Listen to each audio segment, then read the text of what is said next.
simply put, the CometBFT has not proven to be a bottleneck for throughput and latency in what we've seen so far, or not a serious bottleneck. If teams ask me, hey, can we just put a different, like a DAG style mempool, or can we just put a different algorithm, a different consensus algorithm in CometBFT instead of Tendermint? And then I ask them, but what are you trying to achieve? Oh, well, we just heard that there's another algorithm. Yeah, but what are you trying to achieve? What does your user get? Do you need more throughput? Do you need more latency? Do you need lower latency? Do you need a specific kind of different interaction?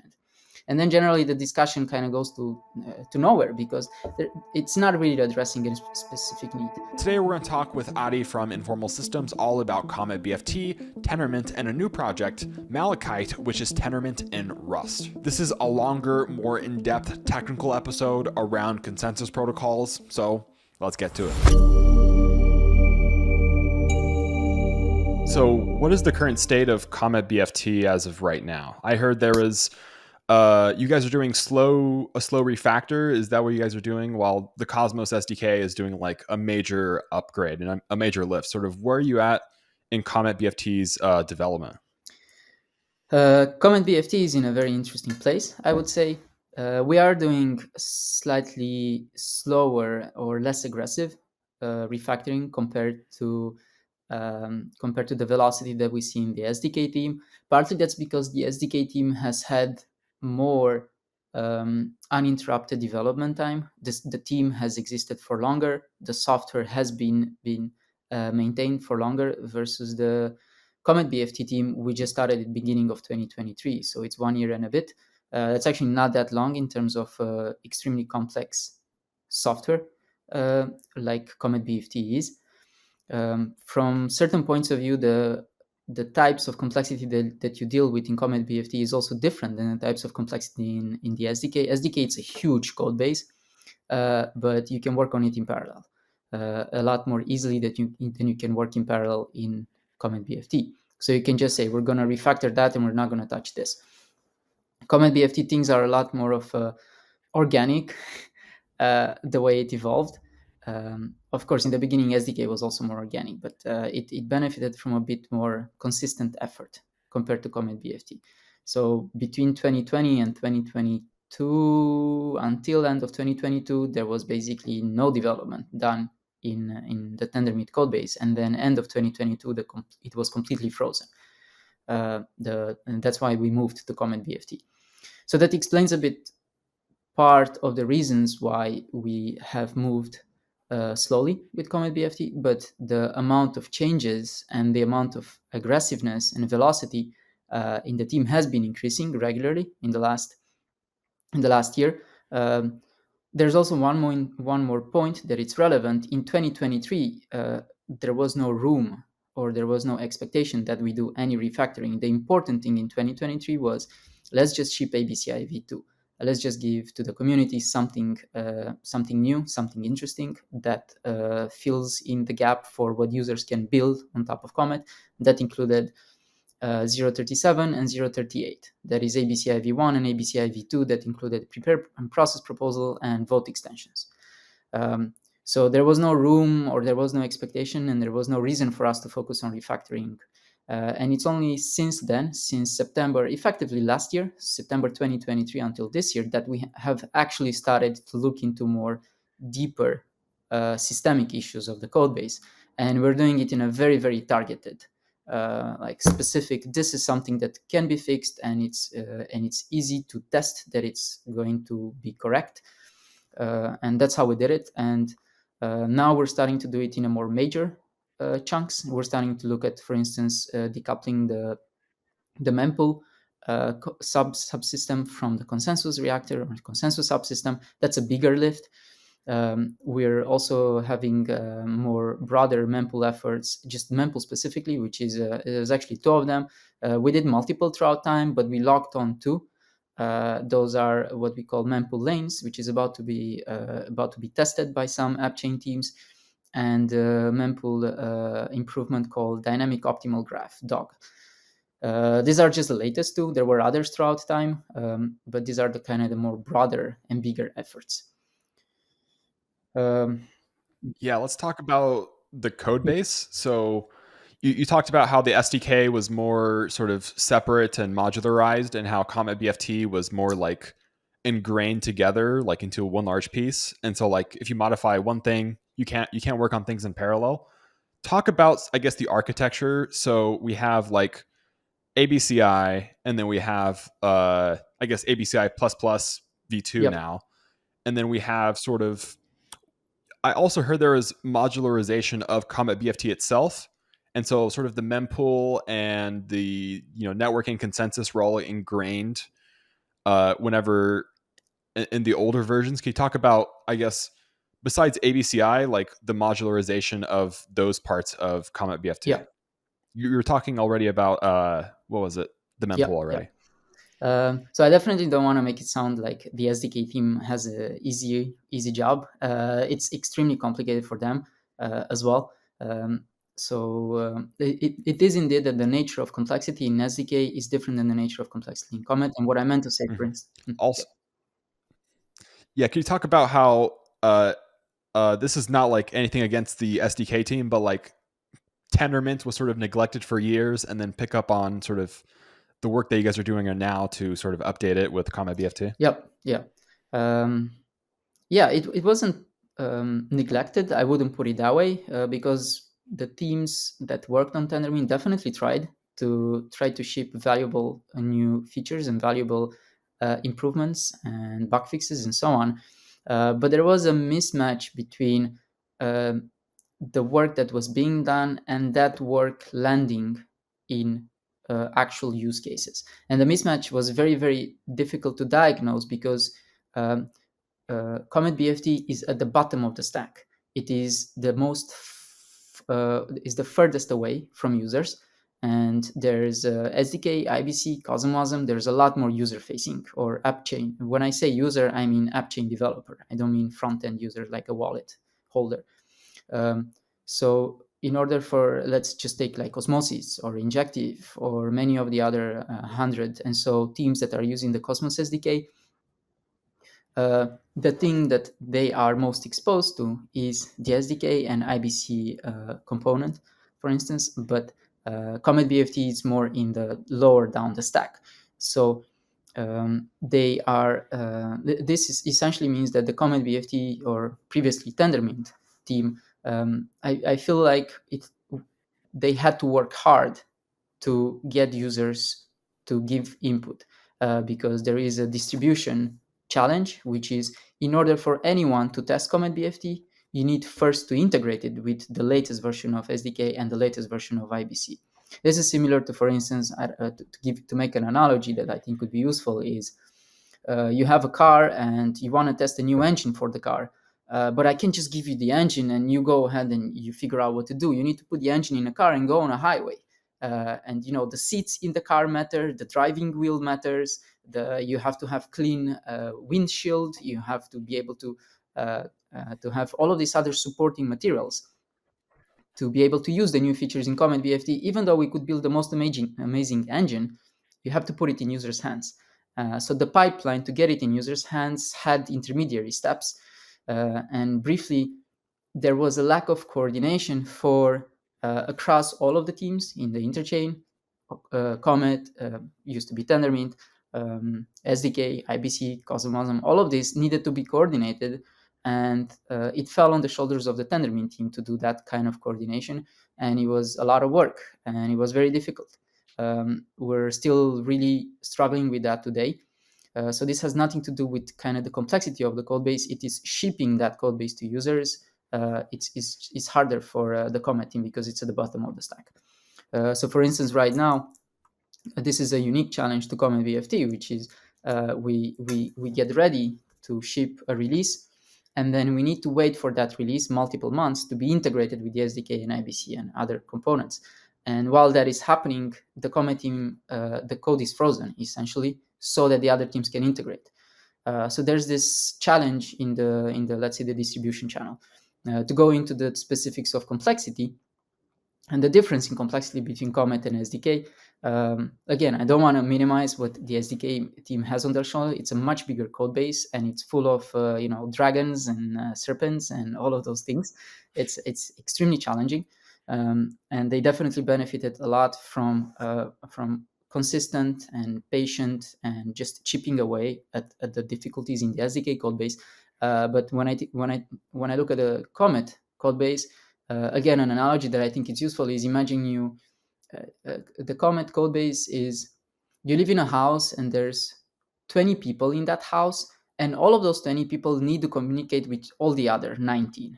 And you have now always every possible pairing of the people in the house. You need to be able to communicate, and those are the reactors or the subcomponents in CometBFT. That's the indexer, the RPC, the grpc. There's the consensus reactor, there's the p2p, there's seeds, there's specs, there's a mempool, there's state sync, block sync. There's so many components, and all of them have to interact in some way. And you need to keep locks. You need to take care of any potential concurrency issues.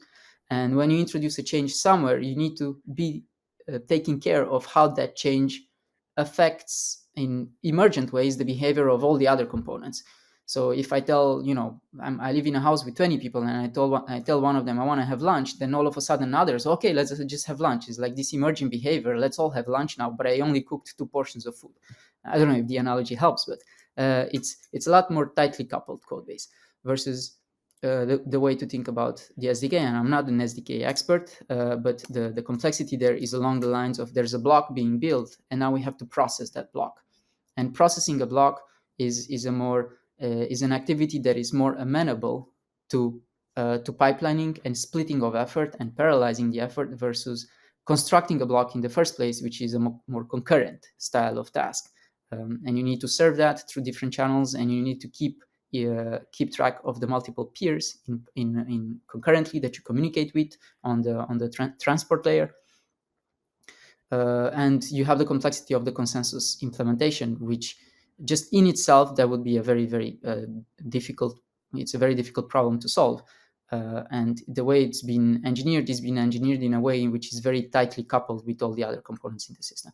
So to summarize, it's a coupling issue, and to uncouple the different components from one another, it takes a lot of effort, because you cannot just do it easily in one component at a time. If you do one, you need to kind of track all of the implications on all of the possible dependencies, so that you take care of all the corner cases that are hidden in those dependencies.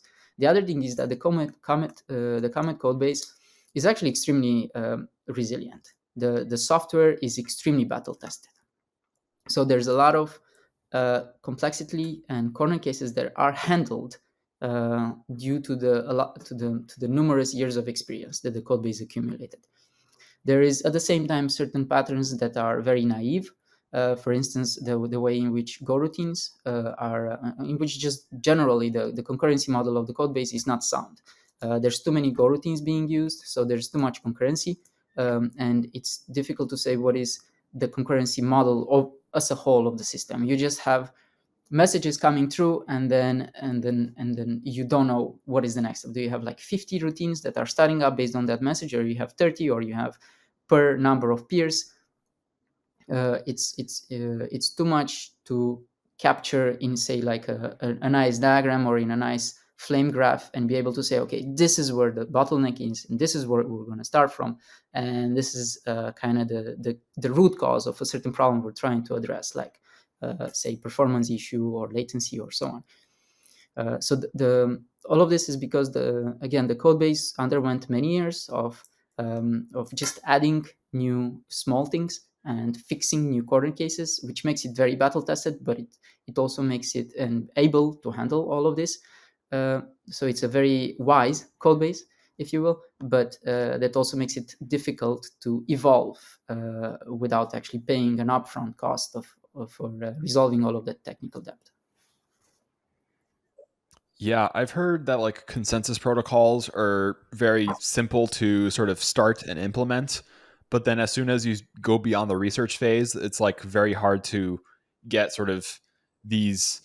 I think like Engine is like the perfect example of like everything must be firing in place and you must have all these safety measures.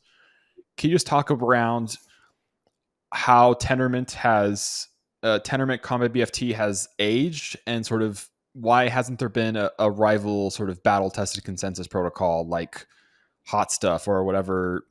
I think Sui and Aptos are building something else like that. Yeah, that's a really good question. How it has aged and why does it benefit from such a solid base of users, and it continues to be that way.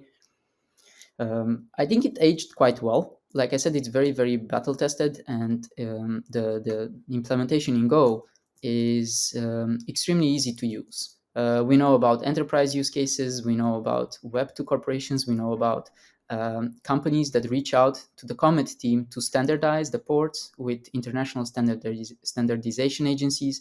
So it's often make this analogy that Comet BFT is similar to SAP or Oracle, or this very high value systems that exist in banks and governments. Even though it's a Web3 system, it is becoming that piece of software that is just critical to everyone, and you need to pay, you need to pay Fortran style engineers to take care of it, and it's important not to mess it up. It's important to keep it in a predictable state and keep it running well. So there is a tension between keeping it running well for current set of users and making it modular and modern, let's say, enough for new sets of use cases that we haven't imagined yet to be able to use it. For instance, to put an external mempool, or to invert the control, invert the dependency, the control dependency between the application and consensus, so that the application runs, controls more of that interaction. So doing any kind of more broad or custom or specific changes in CometBFT is not that easy. But otherwise, it has, in my opinion, it has aged very well as a code base, because it still tackles today. We still hear teams that when they need something, they just pick it off the shelf and it works. It's just like there's so much documentation for it. There's thousands of developers that are accustomed to it. You can just ask them. There's recipes and playbooks. There's examples that you can just pick, and you get inspired and you use them, and bam, it just works.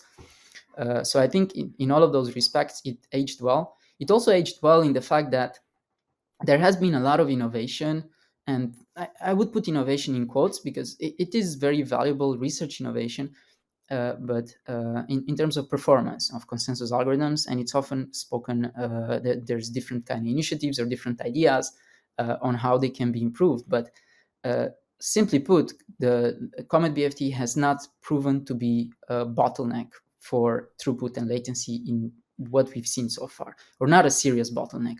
If teams ask me, hey, can we just put a different, like a DAG style mempool, or can we just put a different algorithm, a different consensus algorithm in CometBFT instead of Tendermint? And then I ask them, but what are you trying to achieve? Oh, well, we just heard that there's another algorithm. Yeah, but what are you trying to achieve? What does your user get? Do you need more throughput? Do you need more latency? Do you need lower latency? Do you need a specific kind of different interaction? And then generally the discussion kind of goes to nowhere, because it's not really addressing a specific need. There are some teams that are, of course, pushing the boundary of the throughput and the latency that CometBFT can sustain. But those are very few teams. Actually, there's like 3 or 4 of them. There's probably more that I'm not aware of.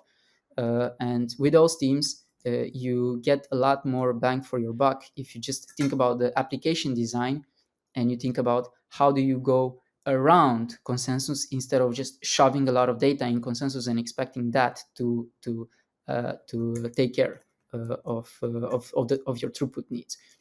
So in my opinion, it has aged quite well, and I don't think, or I don't foresee, there's probably going to be use cases where you need to run consensus at like 50,000 or 200,000 transactions per second, like Visa level. But those are not the common use cases, I would say. It's a lot more common to scale through simply deploying more instances of consensus, or scoping down, kind of narrowing down the amount of data that you need to put on chain, because not everything has to be on chain. And those are also more sound ways to evolve your architecture. And it's actually what data center designs, for instance, if you look at crash fault tolerant algorithms like Zookeeper, etcd, Consul, Google uses Chubby, I was just chatting yesterday with some researchers about the Google file system, and the pattern is quite clear. You put on the critical path of consensus only the critical metadata. You don't put data. You don't put the bulky, big volumes of data that you need to sustain on consensus. You put the smaller tasks. You put coordination, you put locks, you put leader election, you put these kind of things that are critical, and you need to solve in a consistent way, and you need to tolerate faults. So yeah, that's my perspective on evolving algorithms and BFT consensus and performance, and how CometBFT has aged. I think you asked something else that I didn't go into though. Yeah. So I think you touched on this where it's like, what if they want to sort of make a more efficient algorithm or sort of remove an extra step? I think the first one that comes to mind is hot stuff, sort of removing the what is it, the first pre-vote or combining pre-vote and pre-commit into one. Was that it? Where this was more efficient of combining these two steps, but I haven't seen any sort of consensus protocols really take off like CometBFT. Like there's been sort of theorized more efficient models and sort of peer-to-peer patterns of Mm-hmm. communication, but why hasn't there been anything take off? Yeah, there's many reasons why, and there's many potential answers. My hypothesis is that, well, first of all, to be generous towards these other systems, they are newer than CometBFT. Comet is now based on the Tendermint code base, is 10 years old, 11 almost. I think the first commit was in 2013. So it benefited from, let's call it, first mover advantage. And there's another thing that Comet really benefited from, which is the distribution channel, which is it comes packaged with SDK and IBC, and that just proved to be a really, really nice distribution channel. Teams really, there's definitely a product market fit for the Cosmos SDK, together with IBC and together with CometBFT. There's definitely many teams that want to build an L1 or something looking like an L1, and CometBFT, uh, previously Tendermint, it benefited from that product market fit, and it had 10 years worth of time to build the thousands of developers worth of mindshare and the thousands of recipes and playbooks that helped with the distribution. And today, for instance, there's like Telegram channels where you don't, the Comet team doesn't even need to be there to answer questions, because there's other developers that know that know the answers to those. So there's a developer from X and a developer for Y, from AppChain Y, and they ask each other and they know the answers because they just had experience of multiple years of building on the SDK or CometBFT, and they know the corner cases, or they know the situations in which they run into. So that, I think that's partly the reason why. I think the other reason is potentially this. Yeah, there's a lot of complexity in general in consensus algorithms, and Tendermint definitely struck um, a very good balance between simplicity, which made it easy to implement. There's still some complexity in in the consensus algorithm, but Tendermint benefited from pushing some of the complexity into the P2P layer, into the gossip layer. I was actually I'm drafting a document in my personal time, an essay about what is the actual assumption that Tendermint holds on the gossip layer, and it's a slightly stronger assumption than other BFT consensus algorithms. And that actually means that the consensus algorithm itself has to care about less things. It can be a bit more simpler, just a bit, but any way of reducing simplicity, it goes to help a lot on the long term. So it did help, the fact that it's a simpler algorithm and it's simpler to implement than many others. Basically, the whole algorithm, it has no off the critical path in the Tendermint consensus algorithm, and this was a major novelty. It includes the switching of leaders, so you do not need two separate sub protocols, as it used to be, for instance, with the prior seminal BFT consensus algorithm called PBFT, Practical Byzantine Fault Tolerance, from '99.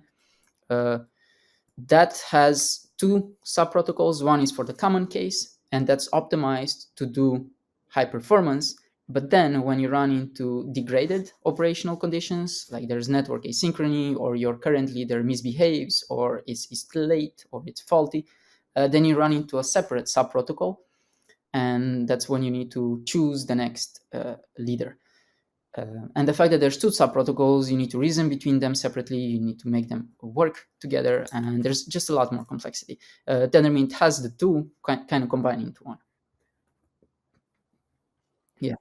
Yeah, that was good. And then I didn't think about the distribution channel being the SDK. I guess let's talk on why has only CometBFT been the consensus algorithm compatible with the Cosmos SDK, especially with ABCI plus plus v2. Are there any plans or ideas or any teams looking to integrate different consensus protocols? I am aware of other teams implementing Tendermint in different ways without ABCI, and using that with and trying to use that with the Cosmos SDK. So these are re-implementations of Tendermint in a more kind of clean slate. It includes us. We're doing that with Malachite, but we're not. It's not the priority right now for us to put it and to make it work with Cosmos SDK.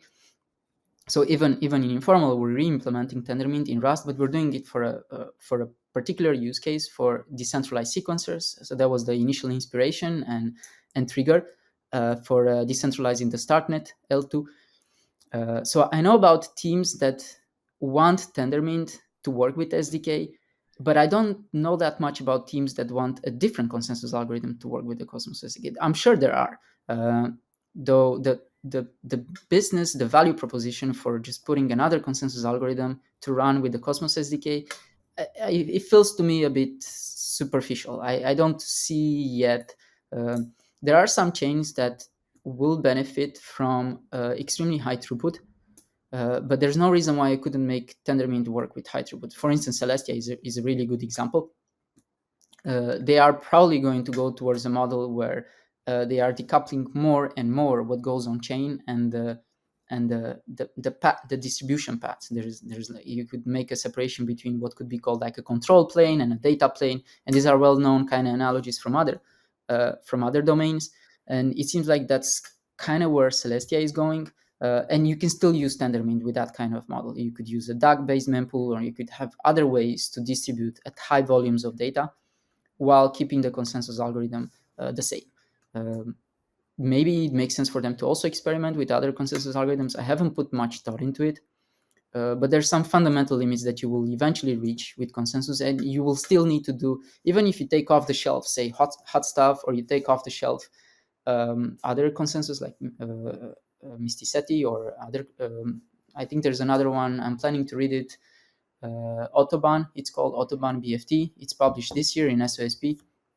It's in my reading list. You could just take all of these algorithms, but eventually there's two problems that you're going to run into: is productionizing them, which is the actual hard part. And even once you productionize them, you will still, if you are the kind of team like Celestia that needs 1 GB blocks, off the shelf you will not get that. You need to make it custom to what you are trying to achieve. You need to parameterize. You might be unable to use libp2p, and you need to use your own implementation, or maybe you could use libp2p, but then you need to do extensive experiments and to figure out what is the exact kind of Goldilocks zone of the parameters that you need to use to make it work in your particular situation, with the validator set size, with the block size, with the amount of with the thresholds in fault tolerance that you need, and so on. So I don't, to wrap it up, I don't know many. I actually don't know of any team in particular that right now is exploring non-Tendermint. In Malachite, in the implementation we have of Tendermint in Rust, we are building that as a library. And we would like very, very much to make it as more of a general tool set or general library that is extremely flexible for constructing decentralized networks, basically for constructing nodes. And I would like it to see as flexible that you will even be able to rip out the consensus algorithm that is currently Tendermint and put in another one. or you could parameterize exactly how consensus looks like. You could enable or not enable vote extensions. You can do that already with Comet, but Comet has some inherent kind of overheads that in Malachite you could just do away with. So yeah, that would be the last thought I have, that while I don't know of many teams that are doing it, we are trying to make Malachite general enough to support other types of consensus algorithms, or even variants of Tendermint that do not exist yet. Mm-hmm. Yeah, that's good, because uh, most CometBFT fills most people's needs, and so there hasn't been an SDK team that like needs more, and so that's why there hasn't been any sort of new consensus protocols fit onto the SDK. Mm-hmm. I guess the part that I'm confused on is on Malachite. So CometBFT is written in Go. This is written in Rust. Can you speak on why that is? And then also, Malachite fits inside CometBFT, or replaces just the algorithm or the implementation of the algorithm, or Tendermint core? Can you explain, where is Malachite separate, or just explain that Yeah, all? yeah. It's a very legitimate confusion, because there's many terms and many names, and it's different programming languages. How do they even interface with one another? Um, I'll start with the story. So when I joined Informal in 2019, when I met Baki Ethan, one of the co-founders, the way he pitched informal systems that was being created at that time was, we have two pillars. One of them is formal methods, which explains the name, informal systems, and the other one is extremely strong, high quality engineering, primarily in Rust. So two pillars, formal methods and Rust. Um, and this was because we wanted to make sure we fill in a need that we saw, and that was, all of these new systems are being built and they are handling money, and someone needs to care about their safety and correctness, and about their long-term security guarantees and maintainability of the code bases, and you need to do that in a very thorough way. And Rust is the type of programming language that gives you the type safety guarantees. It gives you the confidence that you're building correct systems, and they're still high performance. And if you do it well, they're potentially easier to maintain than Go code bases. Go is generally easier to spin up, it's easier to prototype, it's easier to build, even get to production readiness, but it may be harder to keep on a long-term basis. So we wanted from the beginning that there's such a thing as Tendermint RS. It's a library that we started building in 2020. But it ended up just being a client library. This is just a library that you use to connect to Tendermint-based nodes as a client to those nodes, and to consume Tendermint-produced data from the nodes that run Tendermint consensus algorithm. So it never became anything more than a light client library with a few deserialization deserialization support and all that other kind of stuff. And that's where it is today as well. That's Tendermint RS. So Tendermint Core and CometBFT are pretty much the same thing. CometBFT is just a successor to Tendermint Core. Tendermint Core is no longer maintained. Tendermint RS was a client library to Tendermint Core, and now we are starting CometBFT RS, which is similar to Tendermint RS, just a client library to CometBFT. And again, both CometBFT and Tendermint Core are full-fledged consensus engines, a monolith that offers many potential use cases, and it's easy to use, it's battle tested. Now, why did we start Malachite, and why is it in Rust, and how does it fit with CometBFT? The short answer is that it doesn't fit anywhere in CometBFT. It's something completely independent, and it answers this question. The first question is, you want your consensus engine to be maintained for a long time, and it has to be used for a decentralized sequencer. What do you use? You use Tendermint, and you want to build it in Rust. That's what we're doing. We're doing Malachite, and it's in Rust because it fills a need for the Starknet decentralization effort, and we believe it will fill a need for other purposes, not only for that, but this is our main priority right now.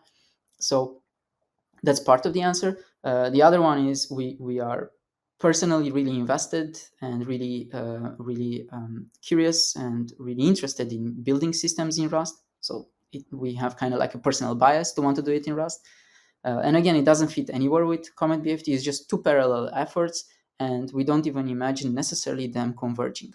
I do recognize that there is a potential way for the two efforts to converge and to use Malachite in the place where CometBFT is today. And that's actually feasible. It's not that hard. 2 weeks ago, we had a small hackathon, and one of our engineers, they built an ABCI compatible Malachite based node. So just put on Malachite a shim layer that simulates ABCI, and boom, you can just take out Comet wherever you use Comet, and you can just put Malachite underneath. And since it's below ABCI, the application never even notices. You do not know.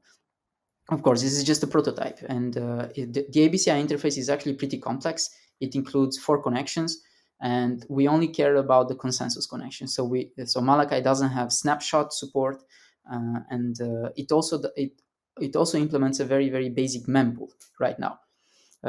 So briefly, Malachite is a parallel effort to CometBFT. I would very much like to see Comet-based current chains. If they see the need for higher performance or more flexibility, I would be super interested to get Malachite to work for Cosmos SDK based chains that have that kind of need. And it's also probably going to be easier to maintain, but it's not production ready yet, so you cannot just use Malachite right now. Yeah, I think I covered everything. I'm not sure I answered, but Yeah, that was good. Also, I guess we'll talk about optimistic responsiveness while we're at it, about using it for Starknet's sequencer. Could you talk about what it is and like how Tendermint has it? Or I heard there's beef against Hot Stuff that says we have optimistic responsiveness, but you guys don't. Can you just explain all that? yes. So where could I start? I could start with saying that both Tendermint and Hot Stuff and the other algorithm I mentioned as a seminal one from 99 PBFT, they are all optimistically responsive. That means that there's two words there, optimistic and responsiveness. Optimistic means that you only care about responsiveness in optimistic conditions. And optimistic conditions means you do not need to change the leader.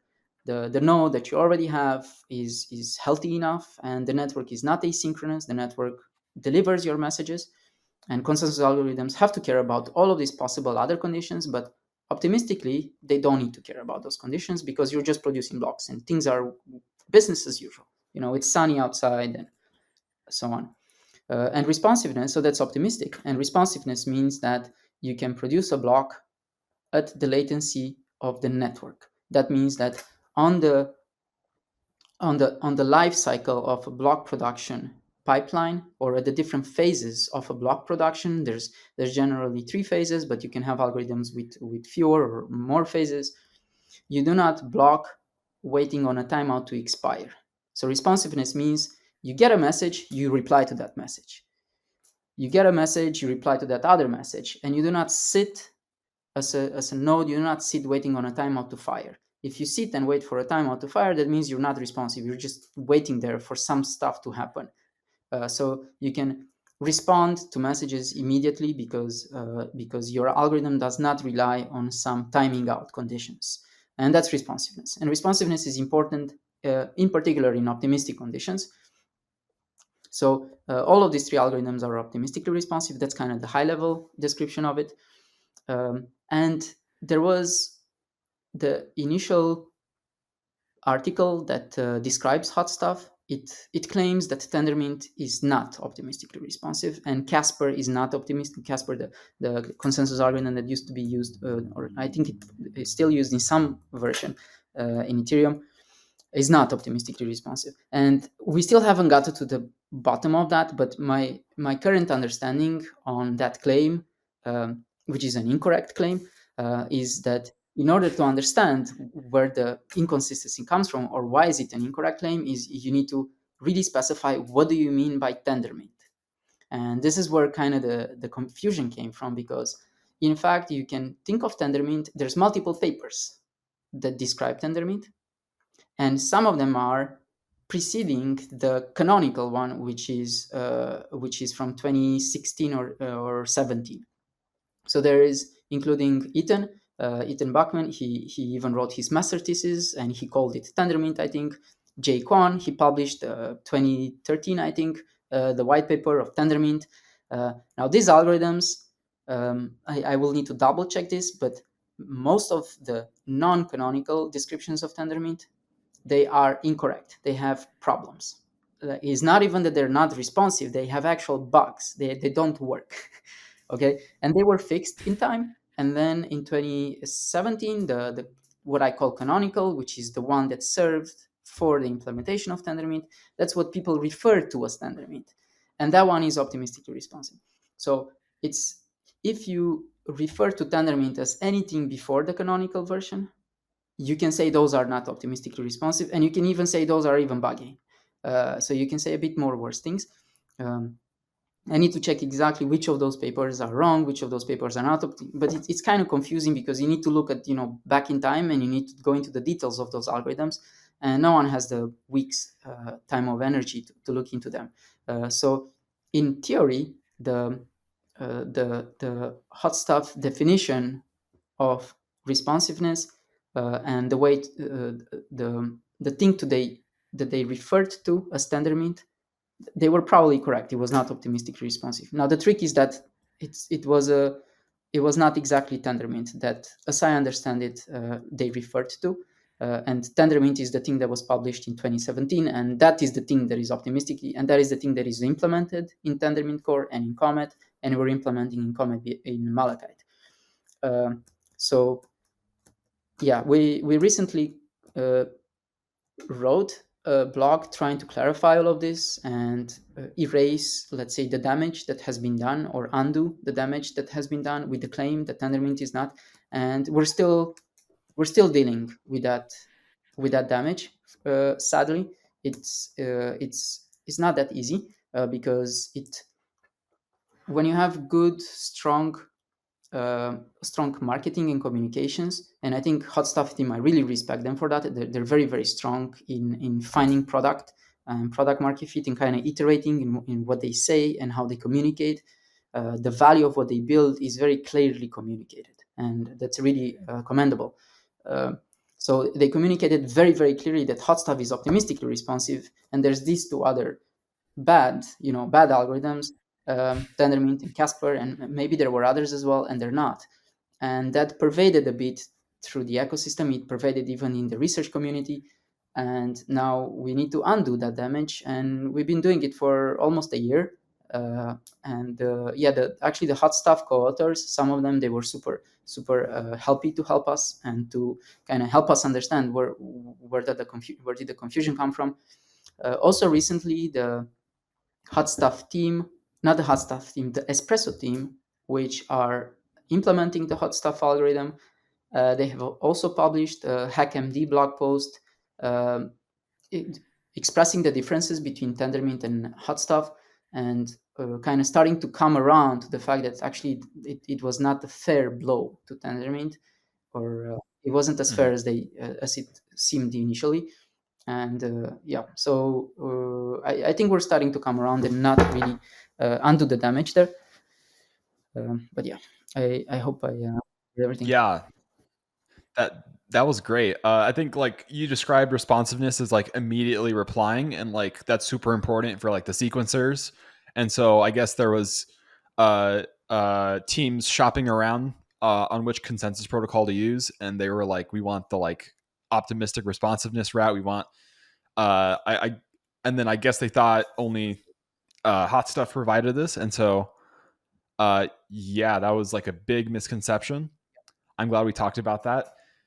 Let's talk about, I guess now, ABCI. You said we had ABCI, ABCI++, and then V2. Is that correct? Or you said 0.3 and 0.36, So 0.38? there's two things to care about. One of them is the ABCI version, which is just a it's just an API that Comet exposes. So Comet exposes multiple APIs. There's an API For instance, for all the proto files, there's an API for RPC when you call into JSON RPC.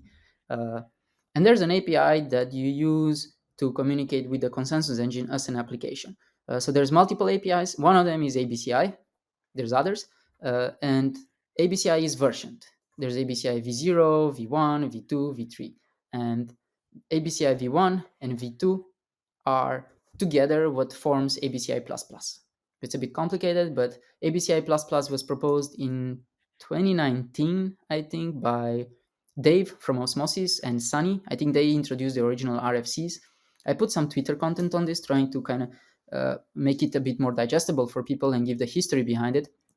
But ABCI++ was like a big idea, and it was amazing when it was proposed. And it unlocks many really cool use cases. And it turned out to be a bit complicated to ship, in particular, because when there's kind of too many changes that you want to ship, and if those changes are not easy to digest for your users, you need to put kind of clear instructions on how you change your application from the prior model, ABCI v0 or v0.5 or whatever it was, to ABCI++. So what we realized, I don't know if the prior team did this, the Tendermint core team, or it was the Comet team that did this, but what we realized is to safely land ABCI++ in the hands of users, we need to break it down in two parts. And those two parts we call ABCI v1 and ABCI v2. And each of them have kind of benefits on their own. So you can just adopt v1 and then you can stick with that for like a year. And then when you're ready, you go to v2. And that's just ABCI. Other APIs of Comet also change in adaptations, but that's just one of the APIs in Comet, and that's ABCI. So ABCI++ includes v1 and v2. And there's another thing that you care about, which is the CometBFT software kind of monolith as a whole that has also versioning, and it goes from 0.0.1 to today, which is v1. It used to be the two ones that matter for ABCI++ are CometBFT v037, which was released 2023 March, April, May, maybe. Yeah, something like that. That's 37, which includes ABCI v1. And so CometBFT release 37 includes ABCI v1. And the second, after that, was CometBFT 038, which was September 2023, so a year ago. That includes ABCI v2. And you generally kind of progress as an application developer. You just go to, you are using 34, which is from 2019, and then you jump to 37, and then you go to 38. So you go from ABCI v0.20 or something, which was in 2019, to ABCI v1, Comet 37, and then ABCI v2, Comet 38. So they kind of go in pairs. Yeah, that was good. Is there any direction you want to go specifically? Anything you think we missed?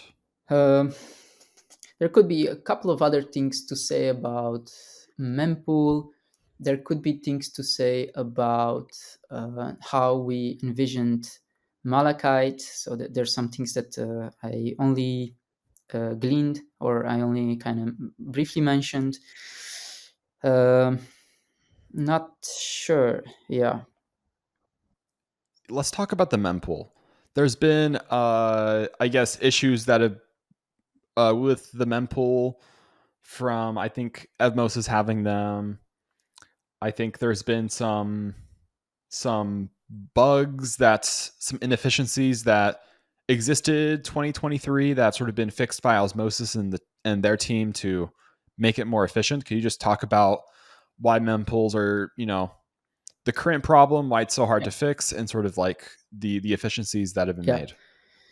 I think I know where to start this discussion, because I mentioned something previously in our conversation so far, which was that CometBFT comes as like a whole package, and it's very easy to use. You just unpackage it, and with batteries included, you build your chain, you build your application. It's very smooth because it handles many of the concerns. It handles RPC, indexing, mempool, many things, block sync, state sync. All of those things are taken care of, and that has a certain disadvantage in the fact that it was implemented in a way in which it is difficult to disable some of those. So it's not like a plug and play where you're just, okay, today I enable this, tomorrow I disable that. And the way some things were engineered was not early on was not thought through until kind of its final conclusion. And in particular for Mempool, the thing that is relevant is that the peer-to-peer layer, the transport layer that is implemented in Comet, is shared between the propagation of mempool related data and consensus block building related data. And these are two very, very separate concerns. So one of them is user facing. A user comes in, they give you a transaction, and now the transaction from a validator or a node should ideally reach other validators in the network. But users are not necessarily well behaved. They could abuse this interface. They could put huge transactions there, or they could put stuff that doesn't make any sense. So you need to have some defenses for users, and those defenses exist to a large degree, actually. But there's multiple layers of defenses that you need. And that's Mempool. And that's for, let's say, users or clients of the P2P network that are not necessarily well behaved. And then the P2P layer is also used by consensus, which is to build blocks. And these are generally well-behaved actors in the sense that you build a block, you know generally what to expect, unless this is like a malicious node or a malicious implementation that changed behavior in the implementation of the protocol to mess up with buffer sizes, or to put in new data in blocks, or to alter headers, or to put things that do not belong there. Generally, you only have participants that are well behaved. So you imagine you have a highway, and on one part of the highway you have cars and trucks and buses, and they go like this. They change lanes all the time. And then on the other part of the highway, you have what could be a good analogy? Yeah, you have ambulances which have critical data. It's people that need to get there, and these ambulances, they have to steer clear of the danger. And ideally, you should separate the two. You should say, no, there's a dividing line. If you transport critical data, if you are consensus and you're well behaved, you go this part of the line, which is the dedicated lane, just for you. This is the transport layer, and just use 50% of the bandwidth, or wherever it is. It could be 2 out of 4 lanes or 1 out of 2 lanes. This is just for you. And then all the other not necessarily well-behaved actors, these are user transactions. You go this, and you can change lanes wherever you want. You can put it in trucks, you can put it in buses, you can put it on wherever, on trains if you want. So that's a separation that does not exist today in Comet. And there's another element, which is just this separation on its own would be quite complicated. Two engineers, Sergio and Daniel, did some investigation this year, and the brief conclusion is that there's some parameters that look a bit fishy. So we don't have like a root cause analysis or a root symptom or a diagnosis on what is exactly that prevents us from doing that separation. But in any case, there's another element that is relevant to say here, which is that for the fact I mentioned earlier that CometBFT is extremely battle tested. So actually, you find it hard to kill it. You need to really try to kill a Comet network. And that means that there's a lot of redundancy in the network. So there's many, if you want to reach A to B, you can go A to B, or you can go A, C, B, or A, D, B. There's redundancy. And there's fallback links, and there's retry and a back off, and it's a very, very sturdy system. And all of that redundancy means that it makes it hard to untangle, which is what makes it so redundant. But battle tested. But B, it also means that now, if you want to control some things, it may make it a bit harder. So if you want to make the network, for instance, more efficient, if you want to say, for a given user transaction, if I get it, I should send it to you, and then I should not send it to you again. Or if you get it from me and you get it from another peer, that means that there's some redundancy. You're seeing it through two different paths. And that helps, because if I misbehave, you get it from the other guy. So that it makes you resilient against me not really doing a good job to propagate the transactions to you on the mempool. But it's also inefficient. So now we're using double the bandwidth. You need double download data bandwidth to get a single transaction. So you're paying twice the cost of what you would in a more efficient system would pay for. And this is the other optimization, or the other kind of big improvement that we're doing, which is making the mempool simply more efficient. We have been doing this for almost a year now, actually. So we started last year. There was a big investigation and performance and review and of a couple of initiatives. One of them was actually proposed by the Celestia team, the CAT mempool. We haven't gathered convincing arguments or convincing data to show this needs to land and people are going to use it and it's an improvement. For specific use cases, in particular for Celestia, it makes more sense. Depending on how big the blocks are, CAT mempool makes a bigger impact. For the general user of CometBFT, it's questionable. So we haven't managed to convince ourselves or users that CAT mempool is the right answer. There were a couple of other things that we've discovered along the way, but now the last thing is called DOG, Dynamic Optimal Graph, and this is a dynamic way in which the protocol handling transaction dissemination is allowing peers to give feedback to one another. So instead of me giving you a transaction and then you get it as well from someone else, you could tell me, hey, Adi, you could chill. I already have this other pipeline of healthy transactions coming through from someone else. So keep it cool. So that reduces the amount of bandwidth that you use. And going back to the separation between consensus and mempool, if we use more efficiently the bandwidth for disseminating mempool transactions, that leaves more room for consensus-related traffic to go to pass through. So it's both a separation of the bandwidth, and there's kind of like a management of limited resources, both separation and management kind of issues. And that's kind of the high-level story of where mempool is today and the improvements. So first of all, it comes coupled with CometBFT, which is great because it's easy for everyone to just use out of the box, batteries included. But the fact that it's bundled in and it's difficult to parameterize, it's also the Achilles heel, because now we need to kind of go into the internals to change stuff. And yeah, we did add support for what is called no-op mempool, which in CometBFT it would mean the following: that when a user submits a transaction to CometBFT, the mempool is disabled, and that transaction is simply not propagated. So it's kind of like closing the lane for transactions. And now we dedicate all the bandwidth in CometBFT for building blocks, just for consensus traffic.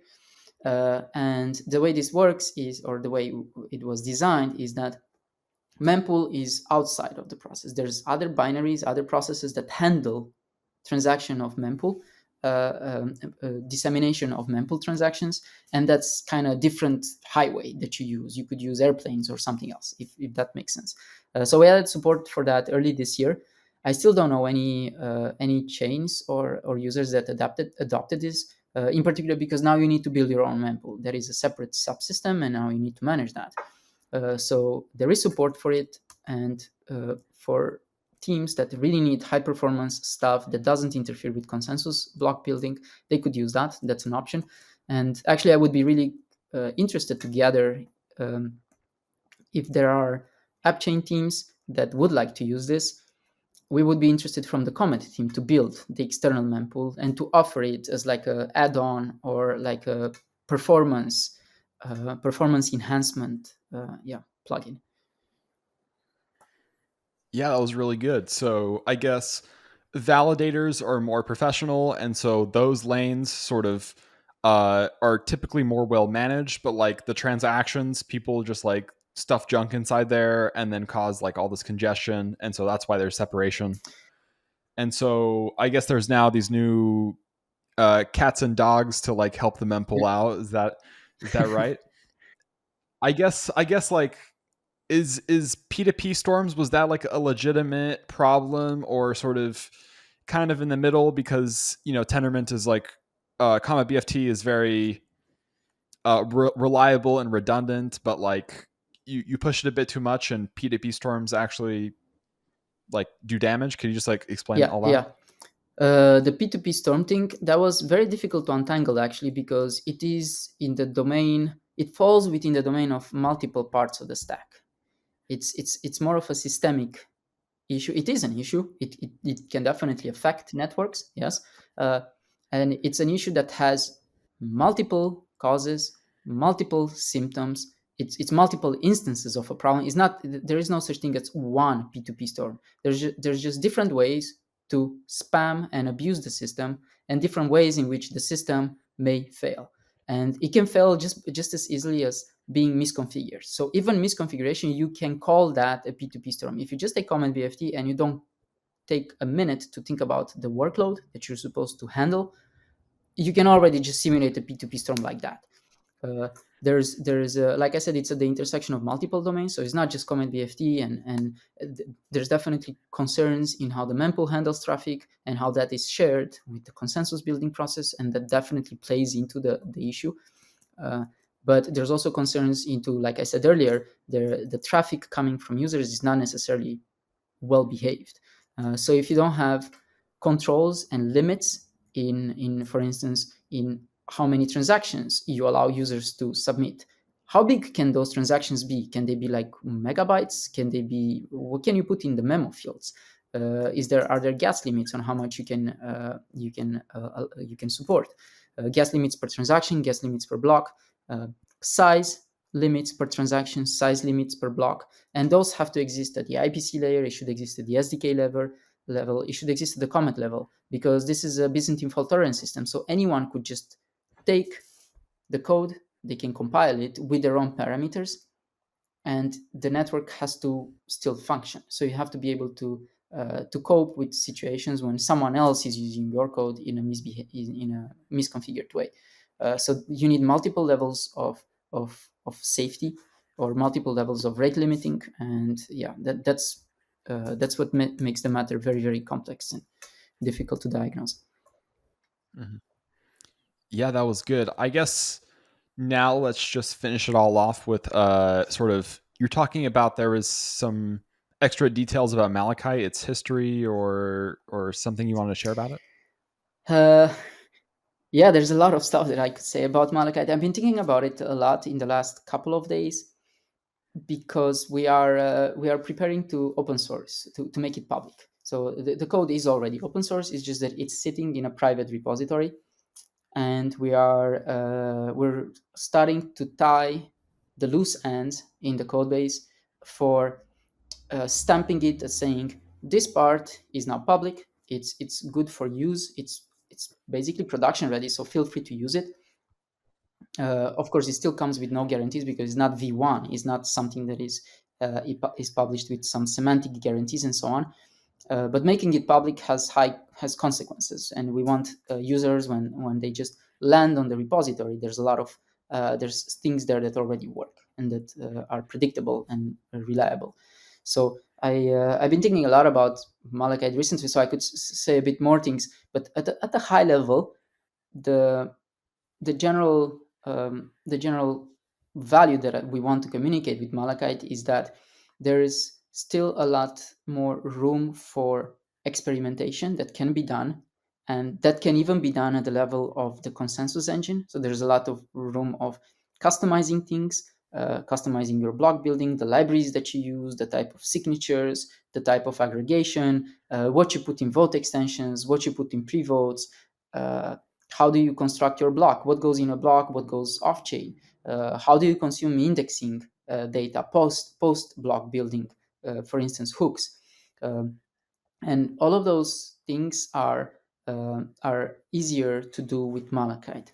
Like I said earlier, we're building it with a specific use case in mind right now, and that really helps us kind of narrow focus and have like laser focus, so that we can ship something that is stable and good.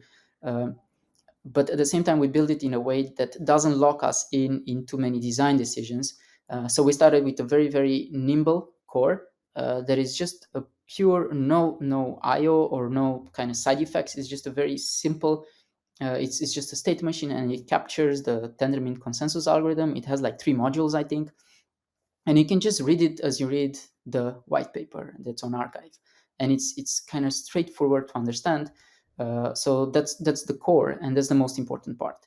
And you could pull that out and put something in there if you want, but the gist of it is that we wanted to keep it as simple as possible and as abstract, so that there's no assumptions on how should the block look like. We don't even call it blocks. Actually, in Malachite only knows about values. There is a value, and we don't know where that comes from. Is actually an application level concern, and you just give it the next value that Malachite should be able to arrive a decision on, which would comprise the next block. So a block is constructed out of just a value. And the interpretation of a value being a block, that happens at the higher level of abstraction. It happens in the application, and the exact fields in a block, the types of data that goes in, how do you interpret, how do you marshal those, all of those things are outside of the scope of concerns for Malachite. So we started with this, if I was to put a name on it, is just flexibility, but at the same time kind of laser focused to deliver something that is production ready, that serves to decentralize the sequencer for Starknet. Yeah, we use the actor model for constructing, let's say, the layers that are external from the consensus state machine. And the actor model, it simplifies a lot of concurrency concerns. So now we don't need, if you recall earlier, I said that in Comet there's hundreds of, maybe, there's more than 100 probably coroutines, depending on how many peers you connect to. There's many coroutines, and to be able to untangle what one does and where is the bottleneck, which coroutine waits on other, that takes hours or days. Now with actor model, as is used in Malachite, you are sending messages around, and each actor has a very well-defined scope of what is expecting, and at compile time, you know who are the other components of the system, the other actors, that depend on this actor. Versus in CometBFT is more dynamic. Actually, if you just open the code base and you try to navigate the dependencies in the I think it's called the event bus, or it's just a bus maybe called. It's not always intuitive, because it happens through just strings, so you cannot trace it at compile time. You just need to search by a string, and this is the string that identifies the consensus actor, or this is the string that identifies the indexer, and you need to search for that string. You cannot trace it back easily in the code. That complicates debuggability. It complicates maintenance over time, and a host of other stuff, traceability as well. So yeah, I could talk for like hours about the different design decisions that went into Malachite. We also tried to what is called invert control. This is actually feedback that we got very early on from the Celestia team, and Marco from the SDK was also a big fan of this. And we realized that this is actually kind of independently, we realized, oh yeah, this is actually what we're doing. We're in Malachite, unlike CometBFT, you are able, it is the application that is driving the process of a block production. Versus in CometBFT, it comes with batteries included, and it handles all of this stuff for you, but it has certain terms and conditions that you gotta abide by, and it's kind of in control of things. Unlike in Malachite, which is a lot more flexible and open-ended. It's still opinionated, so there's still APIs that you rely on and you use, but they're a lot more flexible. Yeah, that was good. Do you want to talk about Starknet using IBC, or are they right? Yes, we're working with the Starkware Industries team and with the Starknet Foundation as well, to integrate IBC into the Starknet L2. We've been doing it for a few months now. We did some initial prototypes, and then we went into a bit of a rabbit hole, because there's you might be familiar about a new version, or let's say a new model of IBC, or a new spec of the IBC protocol, which is called Eureka. And it's like a major simplification to the IBC protocol that initially the ICF IBC team came up with. They're kind of reducing a couple of primitives that were that were heavy lifting, that require some heavy lifting. There's still some heavy lifting to be done, and some of the heavy lifting is being pushed up to the application. But it does reduce the effort to implement and to operate an IBC integration into a network. So we went down that rabbit hole, and now we're working with the ICF team to finalize the design. We have a lot of opinions on how the design should look like, because we are doing essentially two mocks in parallel. One of them for Starknet in Cairo, and one of them in IBCRS in Rust. So IBCRS library, it's already used by several teams and several projects like Namada, Nomic, Composable uses IBCRS as well for IBC integration in Substrate and in a couple of other networks. But we're also doing it IBC Eureka for in Cairo directly, and that gives us a lot of kind of insights on various quite low level and subtle design decisions that go into rethinking of Eureka right now. And that's why I call it a bit of a rabbit hole, but it's super interesting and a valuable exercise to do. Yeah. If Cairo or if Starknet uses Tendermint and has IBC, like, is it a Cosmos chain? I guess, is there anything else you want to talk about, or do you think we should wrap it up? I think I touched a lot of things. Yeah, I could just wrap it up with a call to action that please reach out if Malachite or CometBFT or even Cosmos SDK is interesting to you. We are super excited to push these technologies to other ecosystems. I think Cosmos got a lot of things right in terms of technology, even in the distribution of that technology, in the security and stability and resilience of those technology choices. All of them are open source, and they IBC in particular, for instance, it's like this open standard for interoperability that doesn't take any cuts, so it's not like a middleman. So it's I think Cosmos made a lot of very sound design choices, and there's a lot of to be benefited from other ecosystems adopting or using. There's a lot of value to be created by doing that. Yeah. Thank you so much, Adi, for coming on Macrocosm, and thank you so much for watching. Thanks so much, Diego. This was really fun and really cool name, Macrocosm.